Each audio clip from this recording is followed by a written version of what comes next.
Comenzamos con el teórico práctico número 7, que corresponde a citoquímica hematológica. Como han visto, para el diagnóstico de leucemias agudas es necesario realizar 5 pruebas diagnósticas, lo que es la citomorfología, la citoquímica, el análisis inmunofenotípico de los blastos por citometría de flujo, citogenética y biología molecular. El conjunto de estas 5 pruebas me va a llevar al diagnóstico correcto y decir con certeza de qué tipo de leucemia se trata. ¿Qué vamos a ver en este práctico? Vamos a ver un resumen sobre el diagnóstico y la clasificación de las leucemias agudas y sí lo vamos a detener sobre la morfología de los blastos mieloides y linfoides y sobre las reacciones citoquímicas que nos llevan a un diagnóstico correcto de las leucemias. Vamos a ver que hay reacciones citoquímicas que hoy en día siguen vigentes y que hay otras que han perdido utilidad. Bueno, ¿qué es un blasto? Un blasto es una célula inmadura que tiene una naturaleza clonal y que ha perdido su capacidad de diferenciarse, o sea, esa capacidad ha quedado bloqueada. ¿Cómo lo vamos a describir? Muchas cosas hemos visto en el práctico número 4. Lo ideal es que puedan repasar ese práctico y vuelvan a y así va a ser más fácil el aprendizaje. ¿Cómo vamos a describir un blasto entonces? ¿Cómo es, digamos, su cromatina nuclear? Esa cromatina nuclear, como ustedes ven en este blasto que tenemos aquí, es bastante delicada. En cambio, la cromatina nuclear de este blasto es un poco más oscura y eso hace que se vean o no los nucleolos. En esta, como esa cromatina es más clara, los nucleolos son visibles, en cambio en esta los nucleolos no se ven. La presencia o no de nucleolos y cuántos nucleolos vemos en ese blasto. Aquí vemos 3 nucleolos, en este blasto de aquí vemos 2, en estos casi no se distinguen los nucleolos. En esta célula que está aquí, por ejemplo, en este blasto vemos un nucleolo. Entonces, en esa descripción yo tengo que ver y decir si veo nucleolos y cuántos estoy viendo. ¿Cómo es el contorno nuclear de ese blasto? Fíjense, en este blasto el contorno nuclear es regular, perfectamente redondo. En cambio, en este blasto el contorno nuclear no es regular, es irregular. ¿Sí? ¿Cómo es la relación núcleo-citoplasma? Por definición, todo blasto tiene una relación núcleo-citoplasma muy alta, pero hay diferencias sutiles entre un tipo de blasto y otro. Por ejemplo, en la relación núcleo-citoplasma es altísima, y si lo comparo con esto que también son blastos, la relación núcleo-citoplasma de estos blastos ya es más baja, porque yo ya tengo una mayor cantidad de citoplasma. Y por otro lado es ver si en estos blastos presentan o no gránulos o bastones de Auer.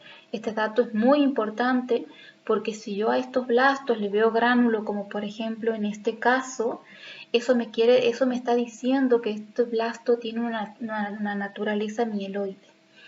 No por esto, si un blasto no tiene gránulos, yo no voy a decir que no es mieloide. ¿Sí? Así que mucho cuidado con esos detalles. Entonces, morfológicamente, nosotros vamos a decir que un blasto tiene un aspecto mieloide o tiene un aspecto linfoide. Y dentro de este aspecto mieloide podemos decir que puede ser un mieloblasto o un monoblasto. Para asegurarnos de esta naturaleza que la estamos viendo a nivel morfológico, vamos a tener que hacer los pasos que siguen, que son las otras pruebas diagnósticas para la leucemia, que son citoquímica y el inmunofenotipo. Y recién ahí llegar a decir con certeza la naturaleza de este blasto y de qué tipo de leucemia se trata. Bueno, esta diapositiva les pongo para que vayamos ordenando la nomenclatura cuando nosotros describimos una célula y no haya confusiones. Hemos dicho que un blasto es una célula inmadura, pero no siempre que veamos una célula inmadura significa que se trata de un blasto y que se trata de una leucemia aguda. ¿Se acuerda que habíamos visto que en las reacciones leucemoides hay presencia de células inmaduras y podemos ver hasta promielocitos, mielocitos, mieloblastos, pero eso no quiere decir que se trate de una leucemia. Son células que están reaccionando ante una infección grave que presenta el paciente. Por otro lado, podemos tener células leucémicas, pero esas células leucémicas pueden ser maduras o inmaduras. En este caso, en esta semana, estamos viendo las leucemias agudas, que se tratan de blastos, que son células inmaduras.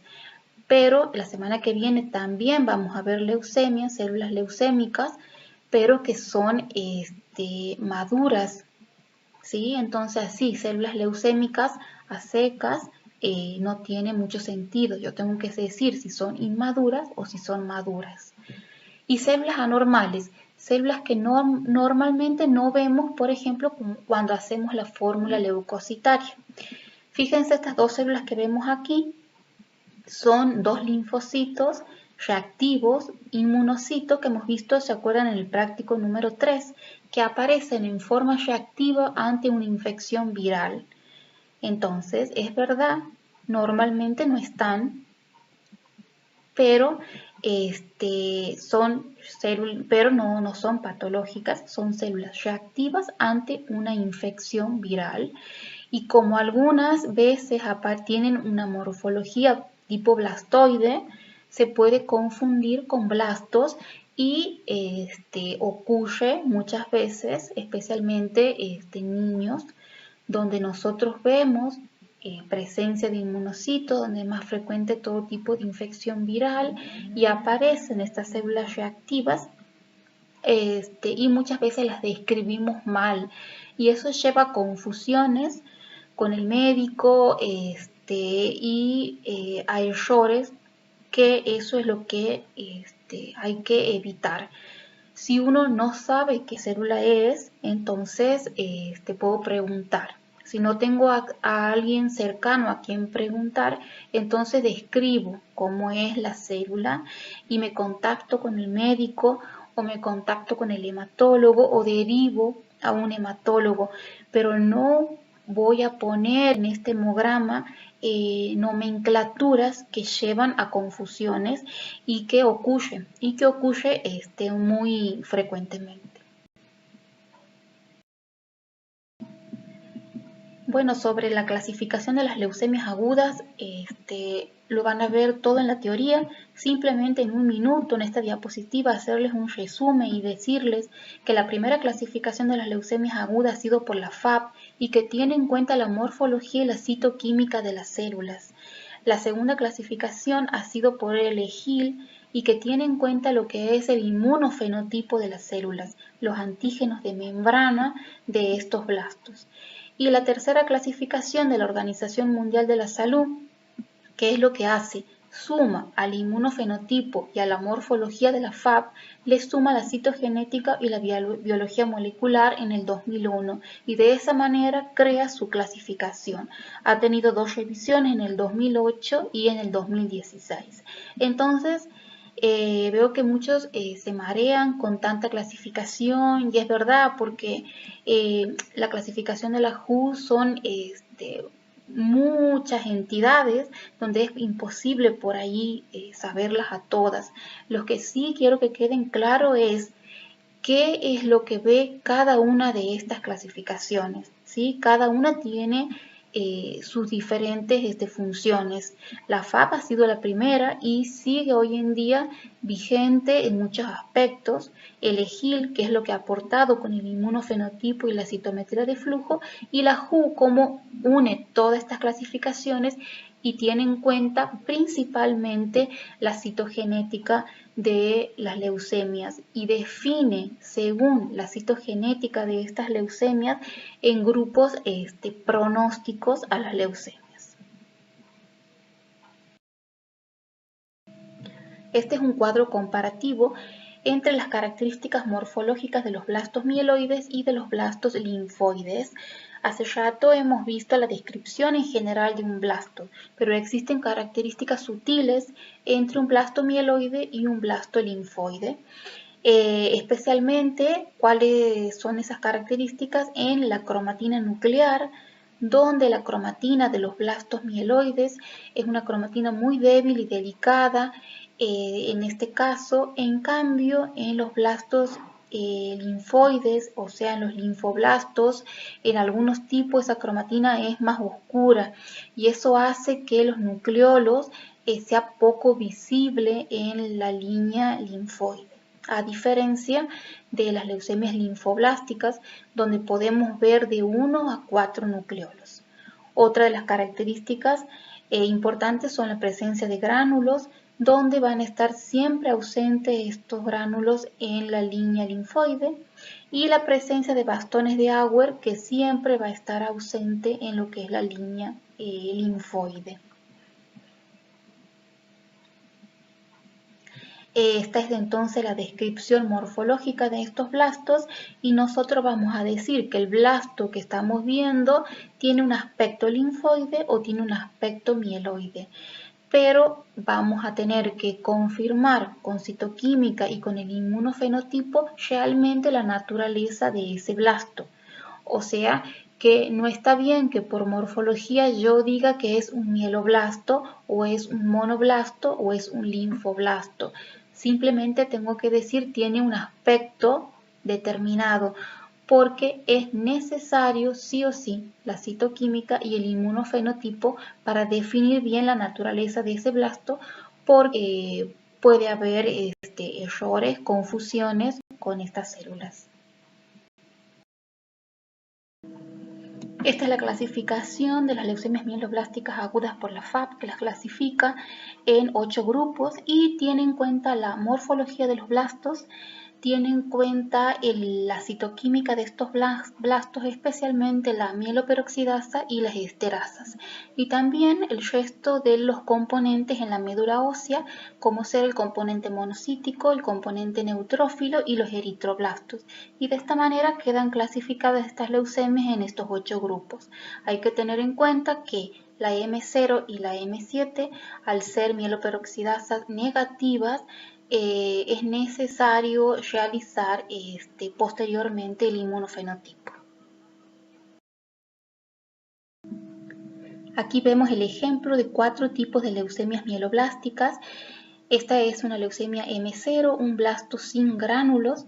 Esta es una leucemia promielocítica aguda donde el bloqueo madurativo ha ocurrido en un promielocito. Esta es del tipo hipergranular.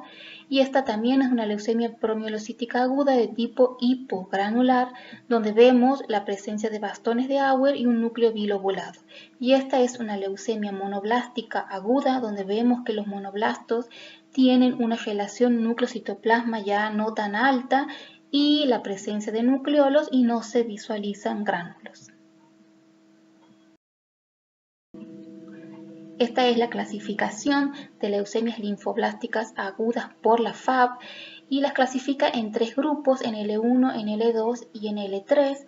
Tiene en cuenta para esta clasificación el tamaño de la célula, la forma del núcleo, especialmente del contorno nuclear y de la cromatina, y si ese citoplasma es más o menos basófilo. También la presencia de vacuolas. Y de esta manera quedan clasificadas estas leucemias en 3 tipos. Hoy en día sí o sí hay que hacer el inmunofenotipo para clasificar a estas leucemias linfoblásticas como B o T, debido a que según cuál sea el tipo, el tratamiento de estas leucemias es completamente diferente. Aquí vemos más fotos de este tipo de leucemia, la morfología L1, L2 y L3. Este tipo de leucemia linfoblástica aguda es más frecuente en niños que en adultos y es más frecuente el tipo B que el tipo T. Por lo general, el comportamiento de estas leucemias linfoblásticas es más agresivo en adultos que en niños.